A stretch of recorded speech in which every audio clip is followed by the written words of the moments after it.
Docteur, il fait chaud, on met la clim et alors, je vous raconte ma vie comme tout le temps. Oui, bah allez-y, on a J'ai l'habitude. une grande sœur, ma sœur Sophie, dès que je mets la clim, elle dit « Ah, mais pas la clim, j'attrape la crève, j'attrape la grippe ». Est-ce qu'on peut attraper la grippe ou tomber malade avec la clim? Eh bien, je vais vous donner les arguments. Non, vous ne risquez pas de tomber malade à cause de la clim. On a mal à la gorge dès qu'on met la Mais clim. ça, c'est idée reçue numéro 1, ça donne le rhume. Non, le rhume, c'est un virus.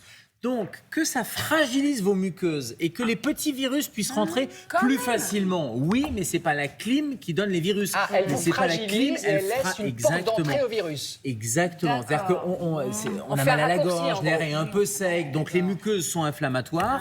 Donc ça peut provoquer une espèce de choc thermique, même si le mot est un peu trop fort. Mais globalement, si vous passez de 35 degrés à 20 degrés, c'est-à-dire qu'il y a un écart de 15 degrés, vos muqueuses, elles n'aiment pas ça et elles vont être inflammatoires et les virus vont pouvoir mieux pénétrer. Donc voilà pourquoi c'est cette irritation qui va provoquer. Mais c'est pas la clim en elle-même qui vous donne le virus. Bien sûr. C'est juste un facteur un peu aggravant. C'est un peu comme quand vous sortez en sueur dans le froid. Oui, C'est un ou peu la même qu'on chose. court et qu'on est trempé, et qu'il fait Votre froid. système immunitaire est un peu fragilisé, nos barrières sont un peu fragilisées. Donc, la réponse, c'est de dire, je mets la clim, mais je ne fais pas d'excès avec la clim. Je mets 5 degrés d'écart entre l'extérieur c'est que et ça, la clim. normalement. Peu de différence. Vous avez 5-6 degrés avec l'extérieur. Exemple, Oui, mais- il fait 32 dehors, on met à 26. Ça, Mélanie, elle n'est pas contente là. Mais non, mais dans les grands magasins, pardon, vous entrez, il fait 20 degrés, c'est un frigo, donc c'est dur. Hein. Dans les embouteillages, là, C'est- pour les grands départs. Faut pas Ah oui, mettre mais dans trop les de- embouteillages, la voiture, vous pouvez régler votre clim. Oui, et ça, c'est vous vrai. pouvez régler Pas votre trop différentiel. C'est vrai qu'au supermarché, c'est plus compliqué. C'est frigo, Bah, mettez une écharpe. Oui, c'est ça, ou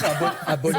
J'ai l'impression d'être en pleine nuit. J'ai hâte d'avoir la photo de Damien en short et en t-shirt avec son écharpe dans le supermarché. Quels sont les autres risques de la Non, mais santé? je rigole, on mettait une écharpe ou un cache-nez, mais les autres risques de santé, par exemple, c'est les problèmes respiratoires.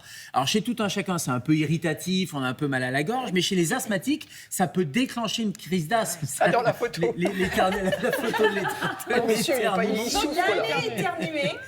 J'ai cru que c'était notre chef de plateau là, qui était avec en train d'éternuer, Jérôme. Non, c'est pas Jérôme. Donc, on peut déclencher malheureusement des crises d'asthme. On peut avoir des infections respiratoires graves, notamment avec des filtres qui ne seraient pas nettoyés. Et donc, le message, le conseil numéro 2, c'est de nettoyer ces filtres de climatisation. C'est fondamental parce qu'il y a des moisissures qui peuvent s'y mettre. Et les moisissures, ça provoque des allergies et ça provoque des crises d'asthme. Ça peut provoquer des choses plus graves. La légionellose, on a tous entendu parler de cette maladie du légionnaire. Ce sont des bactéries qui se nichent dans les filtres de climatisation. Autre problème, il n'y a pas que les voies respiratoires qui sont un peu sèches. Il y a les yeux, ça peut déclencher des conjonctivites, ça peut déclencher des migraines aussi. Ça Donc, donne envie de conseil mettre la numéro clim, hein. 3, on dirige le flux d'air quand on peut régler le climatiseur et le flux, pas en pleine poire, mais on le met plutôt vers le haut. L'idée, c'est de rafraîchir l'air de la pièce et c'est de ne pas diriger ce flux vers ses cervicales, vers ses voies respiratoires. Pendant des cervicales, ça peut donner un peu des torticolis.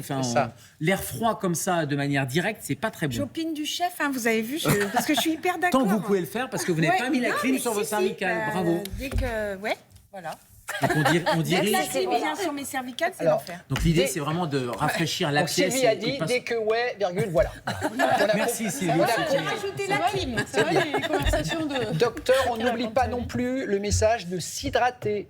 Mais oui, parce que c'est vrai que quand on refroidit l'atmosphère et on se refroidit un On a peu, moins l'impression d'avoir chaud. on a moins chaud, Voilà. on a moins soif. Alors on le redit, on n'attend pas pour s'hydrater d'avoir soif et on n'oublie pas d'aérer non plus. Parce que pareil, on a l'impression qu'on va plutôt se confiner, on va mettre la clim à fond, donc on a compris que c'était pas à fond, mais on oublie d'aérer et avant le matin de mettre le climatiseur, on ouvre 10 minutes les fenêtres le matin, 10 minutes le soir. L'idée c'est de ventiler. Tout ça, ça va diminuer là aussi le taux potentiellement d'allergie, de moisissure, etc. Et on s'hydrate, on boit, allez, un verre d'eau toutes les heures. C'est pas mal comme règle. On a Julien Doré qui boit là, vous avez vu? Merci pour la photo, Julien. Donc, si on veut résumer les 5 petits conseils, la règle d'or, c'est les 5 degrés, pas plus de 5 degrés de différentiel. Ça, c'est important. Le réflexe ventilation naturelle, on ouvre les fenêtres le matin et le soir. Troisième réflexe, le brumisateur et le ventilateur. On n'a pas tous la clim, hein, et d'avoir un petit ventilateur avec un brumisateur, et le pchit-pchit qu'on se met, ça peut permettre d'avoir une ventilation un peu écolo. On s'hydrate de manière exponentielle express, un verre toutes les heures, et on nettoie ces filtres. Et en parlant de ventilateur brumisateur, c'est moins cher que les climatiseurs. Il existe des dispositifs intégrés où vous mettez de l'eau dans le ventilateur et ça fait comme ça une espèce de brume comme ça ou de brume, je sais pas comment on dit, Ici, on peut qui va traquer vous rafraîchir. À la vôtre. Toutes les heures, vous faites ça. Et ça, c'est plutôt pas mal. nébulise. Ça nébulise, Grâce à vous, exactement. on pense à s'hydrater. Nous, ce qu'on fait dans les hôpitaux, parce qu'on n'a pas forcément la clim, on met le ventilateur, on met un drap humide ou une serviette humide devant et ça permet par marche convection très de bien. rafraîchir l'air et c'est plutôt pas C'est mal. vrai.